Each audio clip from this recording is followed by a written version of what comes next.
disons quand tu connais la technique, moi maintenant je le fais machinalement. Dans le coup de poignet, je veux dire dans l'avant-bras, l'épaule elle bouge presque pas. Elle suit un peu le mouvement, c'est bon, t'as pas de miracle.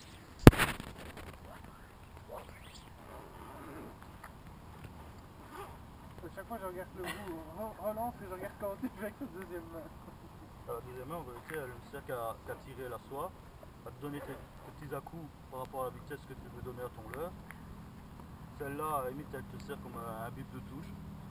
Celle qui sort vraiment la coupe, bien tu la sortiras dans le sillon, ça dépend quelle attaque tu as. Comme je disais, le moulin, il est juste là pour faire une décoration. Mais tu prendras la soie, tu la taperas dans sa poche. C'est kiff-kiff.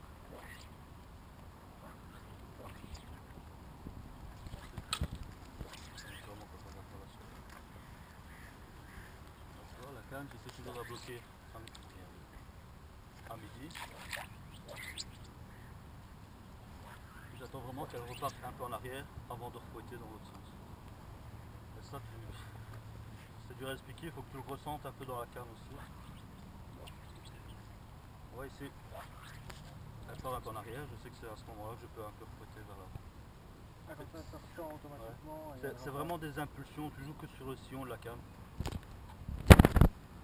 C'est toujours...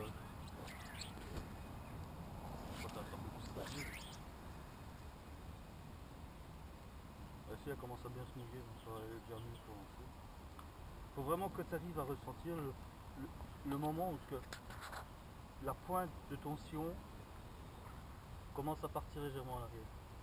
Quand tu commences à ressentir là, tu sais que tu peux revenir pour lui redonner l'impulsion vers l'avant. Et c'est à ce moment-là qu'elle va gagner sa puissance pour lancer la soie et l'étendre correctement. Maintenant, naturellement, tu prends maintenant une spéciale saumon à double bras, tu ne sentiras jamais le sillon bouger.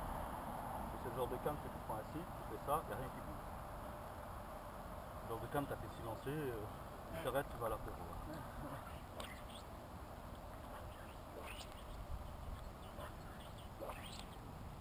Maintenant, le fait de lancer, plus tu vas lancer loin, plus ton moment d'attente à midi sera long. Des fois, tu auras même l'impression de rester sur place. Quand on était en semois et qu'on balançait les 30-35 mètres de soie, c'était pas rare. Là, on le faisait même en comptant un instant. On s'arrêtait, 1, 2, on savait qu'on devait relancer. 1, 2, on savait qu'on devait relancer. On n'attendait pas la sensation de la canne pour le faire. En fait, c'est ton début de quand soie. t'as pas beaucoup de soie, tu vas poser. Ouais, ton début de soie est tellement grand en arrière que tu peux pas te permettre d'attendre. Parce que dans ce cas-là, quand tu attends, tes mouches sont au niveau de ton sillon, tu relances dans l'autre sens, c'est la soie qui revient dans les mouches et là c'est embarqué.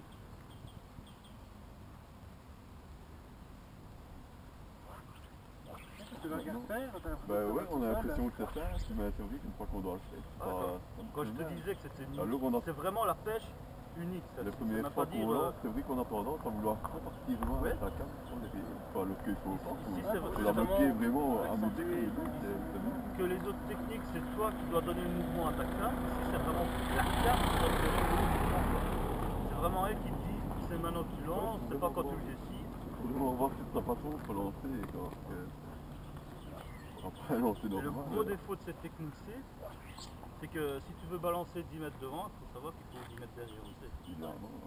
Ouais, sous bois et tout ça, tu n'y arriveras jamais. Bah si tu fais des lancers en 8 et tout ça. Ouais, c'est ça le fameux mouvement. Lancer en 8, moi tu ramènes un bus la soie comme ça, tu vois la soie qui revient à leur niveau, après tu donnes un petit coup de vent et tu as ta soie qui part à 10 mètres. Ça va bien pour lancer à 4-5 mètres.